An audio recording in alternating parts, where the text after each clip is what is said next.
Flames. Subscribe Flames channel. See, I am a super senior citizen. At this age also, whatever I want to contribute to my fellow citizens, especially to my Telugu brethren.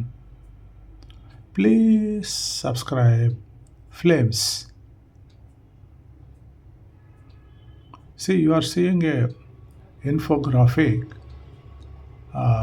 This was taken from Facebook. This infographic was dropped by మనసుకు నచ్చే 4 మంచి మాటలు, Dasari Vidyasagar, the author of this graphic. ఆ content చదవండి మీరు ఒకసారి, నేను మీతో కలిసి చదువుతాను. కాలం కలిసి రాకపోతే శ్రీరాముడు 14 ఏళ్ళు, ధర్మరాజు 13 ఏళ్ళు అరణ్యవాసం చేశారు. అలాంటి మహనీయులే సమయం కోసం ఓపికగా ఎదురు చూశారు. ఇక మనమెంత ఇదండి మన మీద రుద్దబడిన అసత్యాలు. ఇవన్నీ ఆ కాలంలో ఒక 2000, 5000, 10,000 సంవత్సరాలకు ముందర ఇప్పుడు జరిగిందో ఈ పుస్తకాలు రాశారు రైటర్స్. ఇప్పుడు కూడా రైటర్స్ ఉన్నారు. మధ్యకాలంలో మీడియన్లో కూడా రైటర్స్ ఉన్నారు. ఏదో జరుగుతూ ఉంటాయి కదా, గొప్ప గొప్ప రైటర్స్ ఉన్నారు. అలాగా ఈ కాలంలో ఈ పుస్తకాలు రాసిన వాళ్ళు కూడా గొప్ప రైటర్సే. వాళ్ళు కథలు కల్పించి రాశారండి. ఆ కథలు వాళ్ళ సముదాయం కోసం, వాళ్ళ సముదాయాలు ఎక్కడ ఉండేవాళ్ళు? అగ్రహారాల్లో ఉండేవాళ్ళు, పర్ణశాలల్లో ఉండేవాళ్ళు. రాజుల దగ్గర రాజుల్ని మెప్పించి వాళ్ళ మెప్పులు పొందిన తర్వాత గ్రామాలు కొట్టేసేవాళ్ళు రాజు ద్వారా.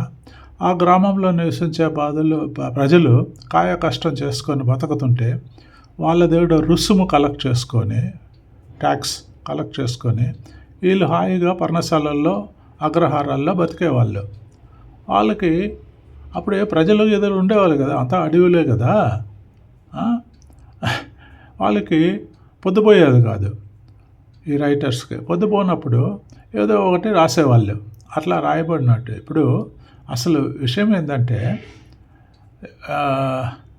రాముడు, ధర్మరాజు అరణ్యవాసం పోయారు 14 ఏళ్ళు, 13 ఏళ్ళు రెస్పెక్టివ్లీ అని వాళ్ళే చేసినప్పుడు మనమెంత అనేది మన మీద రుద్దబడిన అసత్యం. వాళ్ళు చేశారా లేదా కథల్లో రాశారంతే. ఓకే, చేశారే అనుకోండి. వాళ్ళిద్దరూ కూడా క్షత్రియులే. రాముడు క్షత్రియుడే, ధర్మరాజు క్షత్రియుడే. ఈ కథలు రాసి అగ్రహారాల్లో, పర్ణశాలల్లో బతికే వాళ్ళు ఎవరైనా అరణ్యవాసం చేశారా? 14 ఏళ్ళు, 13 ఏళ్ళు, 12 ఏళ్ళు చేశారా? చేయలేదు కదా. మనల్ని చేయమని చెప్పి రాస్తారు. మనిషిగా పుట్టిన తర్వాత మనిషి పడే కష్టాలన్నీ కూడా పడాలి అనేది ఆ పుస్తకాల్లో లేవండి. కానీ వీళ్ళు కల్పితం హరికథలు, బుర్రకథలు, ప్రసంగాలు చెప్పేటప్పుడు వీళ్ళు దానికి వాల్యూ అడిషన్గా చేసి చెప్తారు. ఇట్లా ప్రజల్ని మోసం చేసి బతికే సంతతండి వాళ్ళు.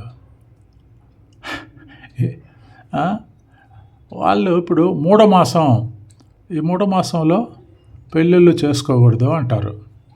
మరి ఆ మూఢమాసంలో వాళ్ళు ఎందుకు చేసుకుంటారండి?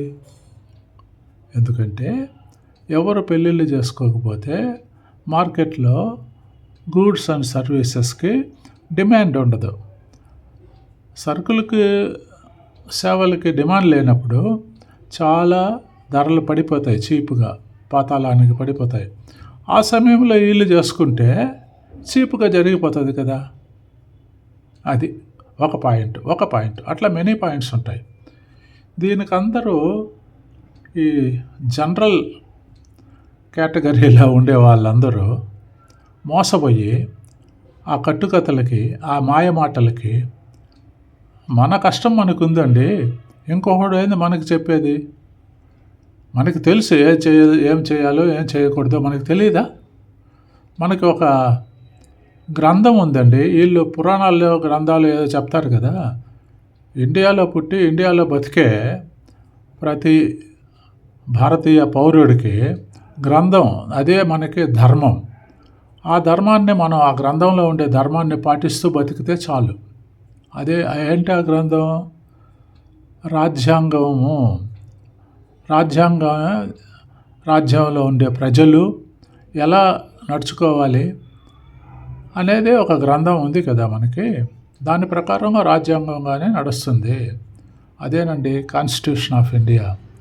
అదే మనకి పెద్ద గ్రంథం, అదే మనకి ఇతిహాసం, అదే మనకి పురాణం, అదే మనకి అన్నీ ఈ కట్టుకథలు చెప్పే ఈ అగ్రహారాలు పర్ణశాలల్లో బతికి ప్రజల్ని మోసం చేసుకొని వాళ్ళ దగ్గర నుంచి రుసుము కలెక్ట్ చేసుకొని రాజు దగ్గర నుంచి మెప్పన్లు పొంది వారికి ఏదో కొత్త కథలు హరికథలు చెప్పి అగ్రహారాలు ధనరాశులు కొట్టేసి ఈ బతికే వాళ్ళని మనం ఏమనాలండి? మోసపోవద్దండి ప్రజల్లారా.